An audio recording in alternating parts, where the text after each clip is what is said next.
मुझे इंटरेस्ट अपने काम से है, और अगर पूरी दुनिया मेरे मरने के बाद मुझे भूल जाए वो भी मेरे लिए मंजूर है,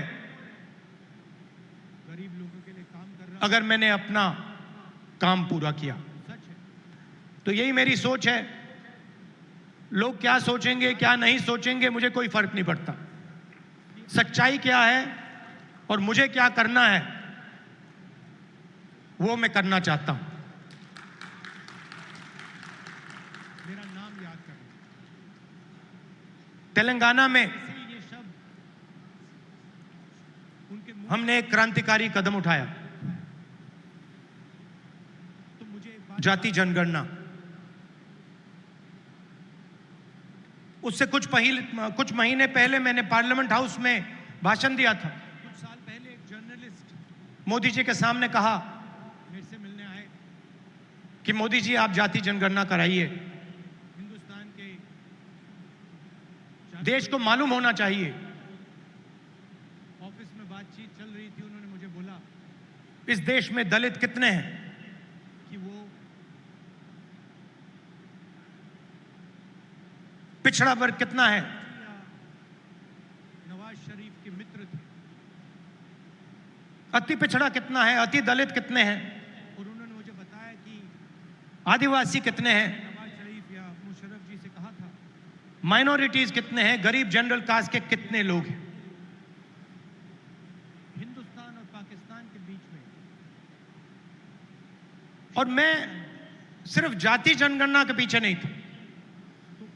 जाति जनगणना एक कदम है।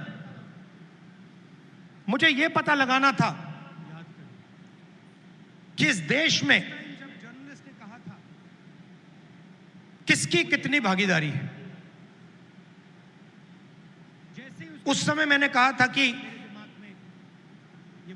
देश का एक्सरे होना चाहिए, पता लगाना चाहिए, और मैंने कि जो हमारे दलित, आदिवासी, पिछड़े वर्ग के लोग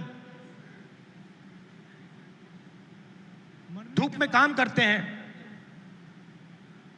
मजदूरी करते हैं, आपके बारे में क्या सचमुच में लोगों को क्या कहना चाहिए, क्या सोचना चाहिए। ये देश जानते हो इंदिरा गांधी उनकी इज्जत करता है क्या, सचमुच में आज तक ये देश उनको जगह देता है। ये मेरे दिमाग में सवाल था।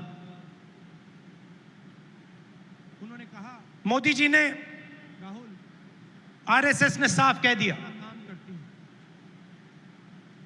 हम जाति जनगणना नहीं करेंगे,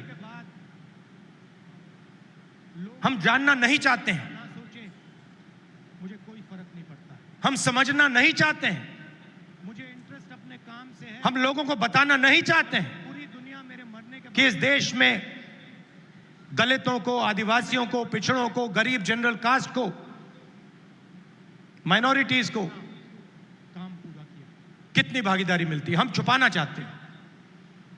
लोग क्या सोचेंगे क्या नहीं सोचेंगे मुझे कोई फर्क। और वहां मैंने सामने बोल दिया सच्चाई क्या है कि आप छुपाइए जितना छुपाना है, वो मैं करना चाहता हूं। लोकसभा में, राज्यसभा में हम कानून पास करेंगे, आपके बिल्कुल सामने कानून पास करेंगे, जाति जनगणना यहीं से निकालेंगे। तेलंगाना में किया जाति जनगणना, और आप हैरान हो जाओगे, रेवंत रेड्डी जी ने बोला मगर डिटेल में नहीं गए, भाषण दिया था। और मैं जानता हूं कि जो तेलंगाना की हालत है कि मोदी जी आप जाति जनगणना, वो इस देश के हर प्रदेश की हालत है। देश को मालूम होना चाहिए तेलंगाना में 90% दलित कितने हैं, 90% आबादी,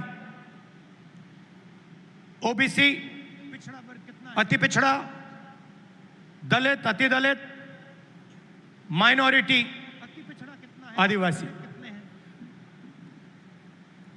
आदिवासी कितने हैं। तेलंगाना का कॉर्पोरेट सेक्टर देखिए, माइनॉरिटीज कितने हैं, गरीब जनरल कास्ट के कितने लोग, मालिकों की लिस्ट, सीईओज की लिस्ट, सिर्फ जाति जाति जनगणना के पीछे सीनियर मैनेजमेंट की लिस्ट, जाति जनगणना एक कदम है। 90% में से किस देश में आपको एक व्यक्ति नहीं मिलेगा, किसकी कितनी भागीदारी? 90% की भागीदारी तेलंगाना के कॉर्पोरेट सेक्टर में है ही नहीं। पता लगाना चाहिए कि जो हमारे दलित आजकल 21वीं सदी में पिछड़े वर्ग के लोग, मजदूर को गिग वर्कर कहा जाता है, धूप में काम करते हैं, वो घरों में खाना ले जाते हैं। क्या सचमुच में घरों में खाना पकाते हैं, पिज्जा ले जाते हैं, अमेज़न की डिलीवरी ले जाते हैं, धूप में ले जाते हैं, सड़क पे मरते हैं? ये देश उनको जगह, तेलंगाना में उनकी लिस्ट निकाली। ये मेरे दिमाग में सवाल था। सारे के सारे विकास का काम कर सकते हैं। तेलंगाना में हम पिन पॉइंट एक्यूरेसी के साथ भागीदारी के बारे में हर सेक्टर में आपको बता सकते हैं। और मैं खुश हुआ कि जाति जनगणना होने के एकदम बाद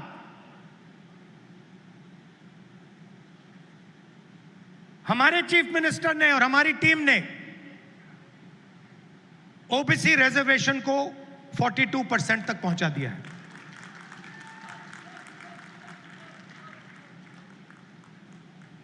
हम सुपर पावर की बात करते हैं, मगर जब धन की बात होती है, भागीदारी की बात होती है, कॉर्पोरेट इंडिया की बात होती है, चाहे प्राइवेट अस्पताल हो, प्राइवेट एजुकेशन सिस्टम हो, 90% उसमें है ही नहीं। मोदी जी 24 घंटा पिछले वर्ग की बात करते हैं, दलितों की बात करते हैं, आदिवासियों, वनवासियों की बात करते हैं, वो उनको वनवासी कहते हैं। मगर जब उनकी भागीदारी का सवाल आता है, जब उनके पार्टिसिपेशन का सवाल आता है, तो बीजेपी के लोग बिल्कुल चुप हो जाते हैं। तो ये तेलंगाना ने एक क्रांतिकारी कदम उठाया है और पूरे देश को रास्ता दिखाया है। और मैं फिर से दोहरा के कह रहा हूं, इस स्टेज से आप सब के साथ कह रहा हूं कि 50% की जो दीवार है, इसको हम पूरे देश में तोड़ के परे कर देंगे। और जो शुरुआत हमने तेलंगाना में की है, वही हम दिल्ली में पूरे हिंदुस्तान के लिए करने जा रहे हैं। एससी एसटी सब प्लान की मैंने बात उठाई, क्रांतिकारी कानून लाए थे हम, इसको बीजेपी ने रद्द कर दिया है। एक के बाद एक हिंदुस्तान की सारी संस्थाओं पर यह आक्रमण कर रहे हैं। जहां भी आपको पहले दलितों को, पिछड़ों को, आदिवासियों को, गरीब जनरल कास्ट को जहां भी पहले जगह मिलती थी, वो सारे के सारे दरवाजे एक के बाद एक बंद कर रहे हैं। पहले हिंदुस्तान के हर जात के युवा सेना में जा सकते थे, पेंशन मिलती थी, शहीद का दर्जा मिलता था, एक्स सर्विसमैन स्टेटस मिलता था। उसमें सब लोग जा सकते थे, खत्म कर दिया। आज हमारी सरकार युवाओं को कहती है कि अगर आप युद्ध में शहीद होगे और अगर आप अग्निवीर हो, तो हम आपको ना पेंशन देंगे, ना शहीद का दर्जा देंगे। आपके साथ में जो लड़ रहा है उसको मिलेगा, मगर आपको नहीं मिलेगा। रास्ता किसके लिए बंद किया?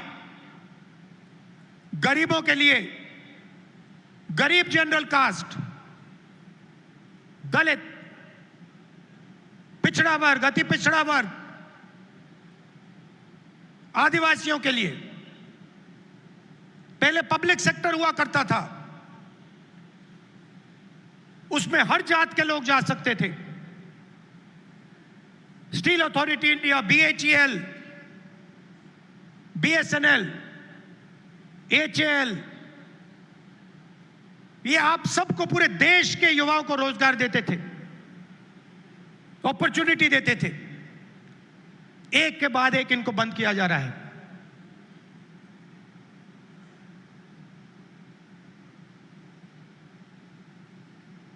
और किसको दिया जा रहा है? अदानी और अंबानी को। आप अदानी जी की कंपनी की लिस्ट निकालिए, मैनेजमेंट टीम की लिस्ट निकालिए, अंबानी जी की मैनेजमेंट टीम की लिस्ट निकालिए, बाकी कॉर्पोरेट्स की मैनेजमेंट लिस्ट निकालिए। आपको एक दलित, एक आदिवासी, एक पिछड़ा वर्ग का नहीं मिलेगा। तो 90% का कुछ बचा ही नहीं। 90% के लिए मजदूरी, बेरोजगारी, और हिंदुस्तान के सारे airport, ports, defence industry, cement industry, जो भी चाहते हैं अदानी जी को। छत्तीसगढ़ में माइन चाहिए, बस्तर में माइंस चाहिए, मिलेंगी। झारखंड में माइंस चाहिए, बिहार में माइंस चाहिए, मिलेगी। बंबई का एयरपोर्ट चाहिए, ले लो। लखनऊ का एयरपोर्ट चाहिए, ले लो। डिफेंस इंडस्ट्री चाहिए, ले लो। HAL को परे करो, BHEL को परे करो, बनाओ जो बनाना है। तो सारा का सारा धन, सारी की सारी अपॉर्चुनिटीज 90% से छीनी जा रही है। पहले नरेंद्र मोदी अमेरिका गए, याद है आपको? गले लगे थे, याद है? इस बार गले लगने वाली फोटो देखी आपने? देखी? कहां गायब हो गई? राष्ट्रपति ट्रंप ने ऑर्डर दिया, जिनको मोदी जी अपने मित्र कहते हैं, ऑर्डर दिया, सुनो, इस बार गले नहीं लगेंगे, इस बार नए टैरिफ लगाएंगे।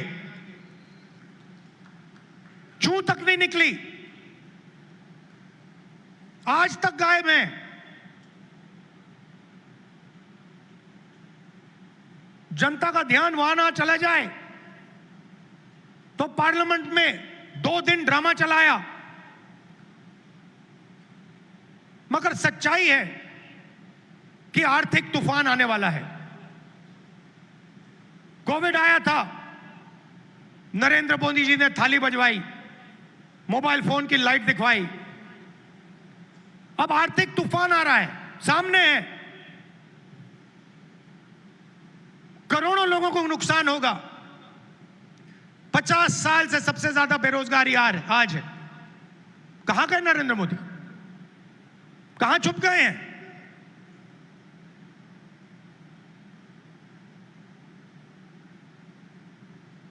बांग्लादेश का राष्ट्रपति उल्टा बयान देता है और नरेंद्र मोदी जी उसके साथ बैठे हुए हैं, चुप, एक शब्द नहीं निकलता मुंह से। कहां गई 56 इंच की छाती?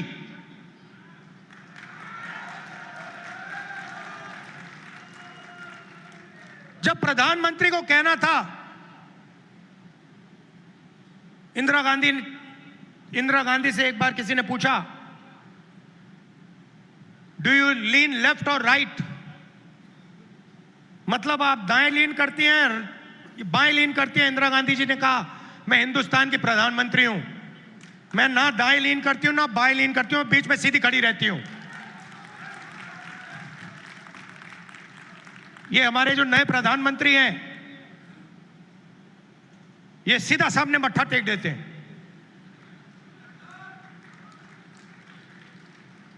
सच्चाई है हिंदुस्तान की, और विचारधारा की लड़ाई है।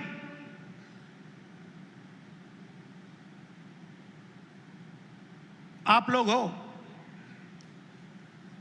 हो सेना, बब्बर शेर। किसी ने कहा राहुल गांधी भारत जोड़ो यात्रा में चला। मैं आपसे सवाल पूछना चाहता हूं, क्या आपके बिना राहुल गांधी भारत जोड़ो यात्रा में चल सकता था क्या? तो आपको कहना चाहिए हम सब चले भारत यात्रा में और राहुल गांधी हमारे साथ चला था। आपकी शक्ति है, आपकी विचारधारा की शक्ति हमारी विचारधारा की शक्ति है, और देश आपको चाहता है। देश तंग आ गया है। आप देखना, बिहार के चुनाव में देखना, महाराष्ट्र के लोगों से पूछिए, आपको बताएंगे बीजेपी ने महाराष्ट्र में चुनाव कैसे जीता है। वो आपको बता देंगे किस प्रकार से जीता है। इलेक्शन कमीशन से हमने वोटर लिस्ट, महाराष्ट्र की वोटर लिस्ट हम पूछ पूछ के थक गए। आज तक इलेक्शन कमीशन हमें महाराष्ट्र की वोटर लिस्ट नहीं दे पा रहा है। यह सच्चाई है। मगर आने वाले समय में यहां पे बदलाव आने वाला है। लोगों का मूड दिख रहा है। तो विचारधारा की लड़ाई है। आपकी विचारधारा है, गांधी जी की विचारधारा है। क्या फर्क है इसमें और आरएसएस की विचारधारा में? सबसे पहले, ये कॉन्स्टिट्यूशन जो है ये हमारी विचारधारा है।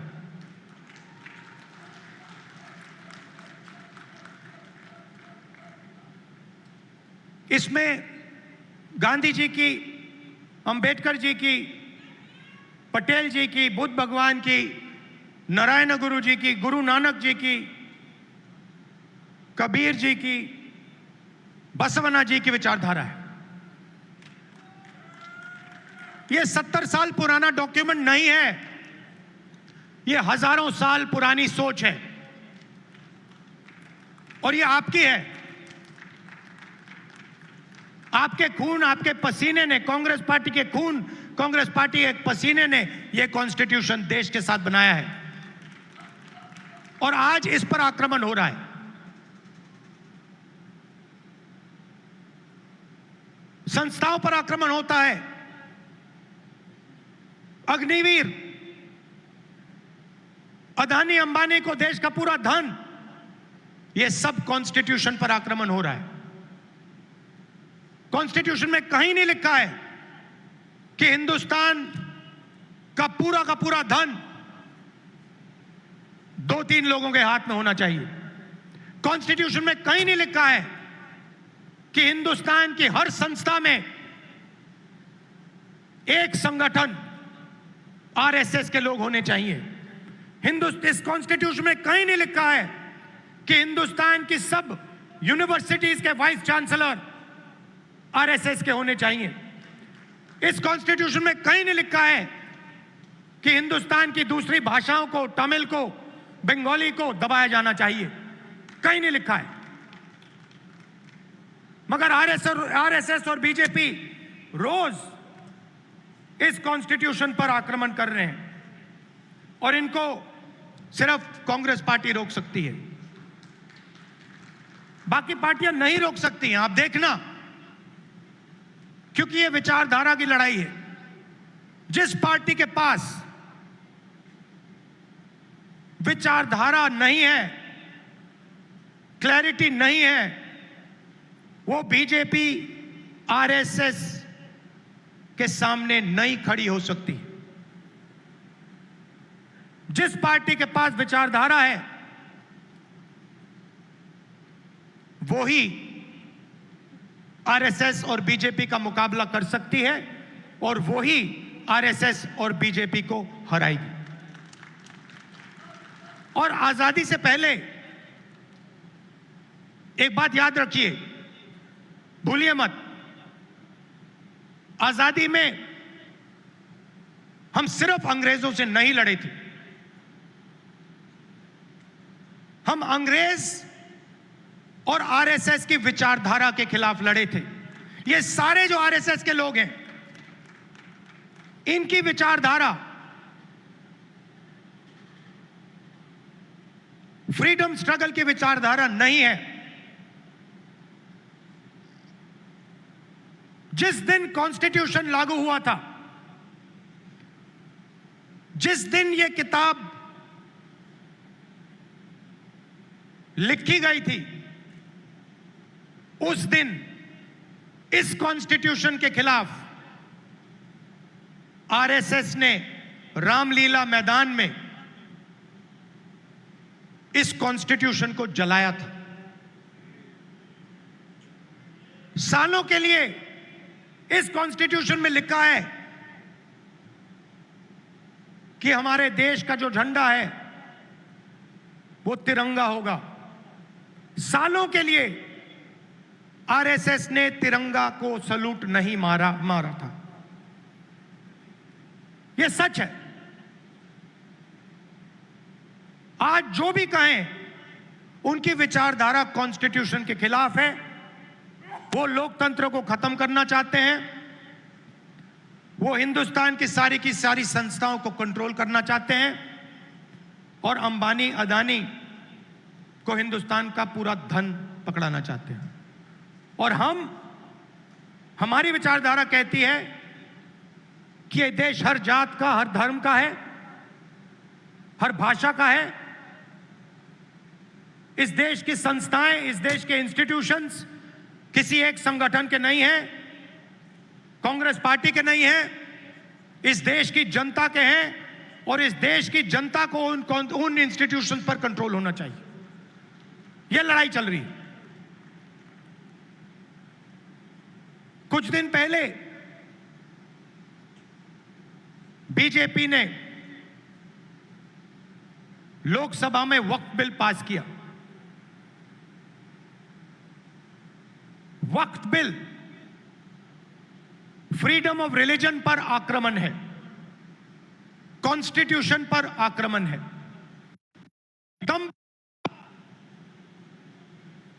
ऑब्जर्वर न्यूज़पेपर, उनका जो न्यूज़पेपर है,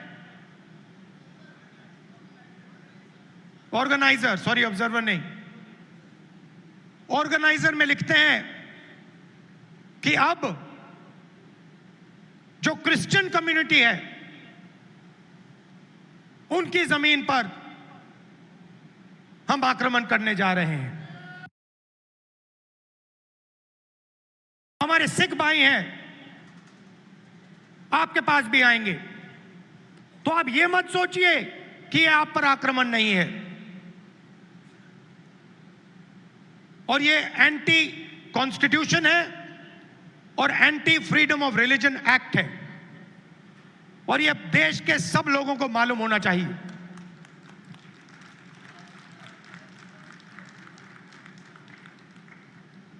तो हम चाहते हैं कि हर कम्युनिटी, हर धर्म, हर भाषा को इस देश में इज्जत मिले, रिस्पेक्ट मिले, जगह मिले। हम चाहते हैं कि यह देश सब लोगों का हो और हर धर्म, हर जात, हर भाषा को इस देश से फायदा मिले। यहां पीछे जूली जी हैं, कहां हैं आप? जूली जी कहां हैं? जूली जी टीकाराम जूली जी कहां है भाई? हाँ, जूली जूली बुलाइए उनको।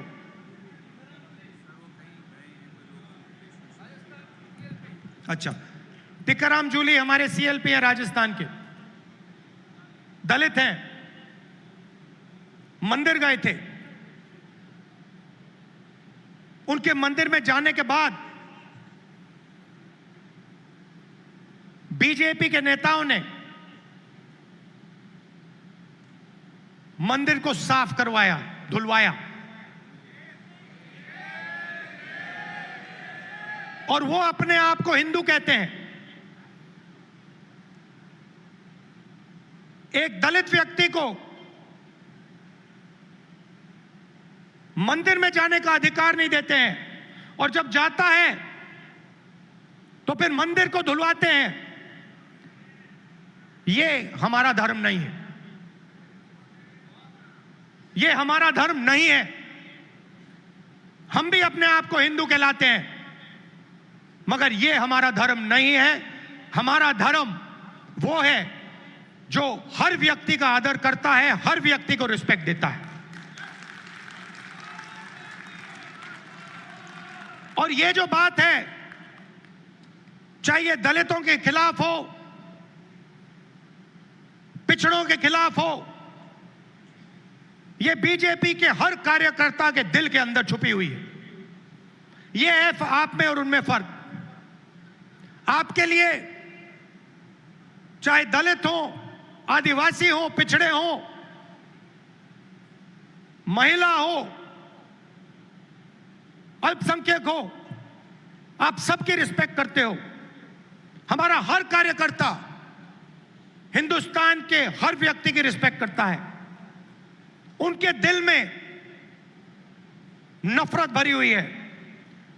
21वीं सदी में वो कह नहीं सकते हैं क्योंकि कॉन्स्टिट्यूशन है, मगर दिल में जो उन्होंने जूली साहब के साथ किया, वही वो आप सबके साथ करना चाहते हैं। ये उनकी सच्चाई है, और लड़ाई इसी बात की है। हमारे लिए सब लोग इंसान हैं, सब लोगों से हम मोहब्बत करते हैं, सब लोगों की हम रिस्पेक्ट करते हैं। उनके लिए अलग अलग है। कोई दलित है, उसको मंदिर में नहीं जाना चाहिए। कोई मोची है, उसे सॉफ्टवेयर इंजीनियर नहीं बनना चाहिए। कोई गरीब किसान का बेटा है, उसे अंग्रेजी नहीं सीखनी चाहिए। ऐसा हिंदुस्तान हमें नहीं चाहिए, और हम होने भी नहीं देंगे। आखिरी बात आपसे कहना चाहता हूं संगठन के बारे में। कांग्रेस प्रेसिडेंट, वर्किंग कमेटी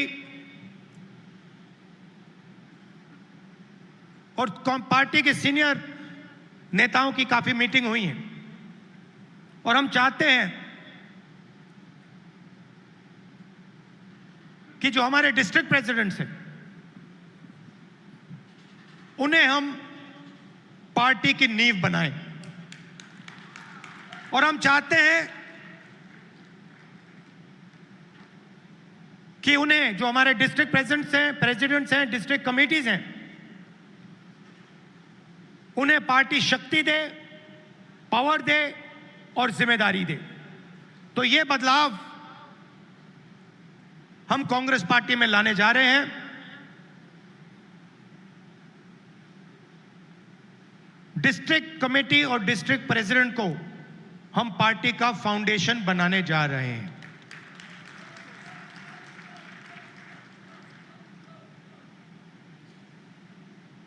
अंत में आप सबको लड़ना है, और मैं जानता हूं कि ये आसान नहीं है, क्योंकि उनके पास धन है, उनके पास हिंदुस्तान के सारे इंस्टीट्यूशंस हैं, उनके पास सब कुछ है। मगर जीत हमारी होगी, क्योंकि हमारे पास सच्चाई है और देश की जनता का प्यार है। तो घबराने की कोई जरूरत नहीं है। आप देखना आने वाले समय में कांग्रेस पार्टी, बीजेपी और आरएसएस का क्या करने जा रही है। अब मुझे पीछे से कह रहे हैं कि जो हमारे साउथ के लोग हैं उनके लिए अंग्रेजी में बोलना है, तो थोड़ा सा मैं अंग्रेजी में बोलता हूं। Brothers and sisters, the fight is about the Constitution. This Constitution was prepared by the Congress Party, by the people of India, by Mahatma Gandhi, Ambedkar, Jawaharlal Nehru, Sardar Patel ji, Ambedkar ji. This Constitution is under attack. This Constitution is an ideological document that reflects the ideology of the Congress Party. It does not reflect the ideology of the Sangh Parivar or the RSS. And that is why they are intent on destroying this Constitution and capturing all the institutions that emerge from it. It is our duty as Congress members to protect this Constitution, to protect the rights of every single Indian, all communities, all languages, all genders. It is our duty and our right because it is our ideology that is reflected in the Constitution. The BJP and the RSS are attacking our institutional framework, and they think that just because they are in power, they have huge amount of financial capacity that nobody is going to resist them. They are absolutely wrong. The Congress worker and the Congress party and the large mass of India's people are going to fight for this Constitution and are going to defeat the RSS and the BJP. I also said that a few days ago, the BJP and the RSS attacked the freedom of religion. The Waqf bill and the article that appeared in the RSS magazine, the organizer, where they said that they are now going to attack the land of our Christian brothers and sisters, are both attacks on the Constitution of India. And they must be seen in that light. I also spoke about the caste census and about how we have taken a tremendous step in Telangana, which has revealed a lot about the communities that are participating in different activities in the state. Finally, I would request all Congress members from all our states that it is your responsibility to defend the Constitution. It is your responsibility to defend the ideology of the Congress party. And I'm proud that you do it every single day against great odds. Thank you very much. Namaskar. बहुत बहुत शुक्रिया राहुल जी।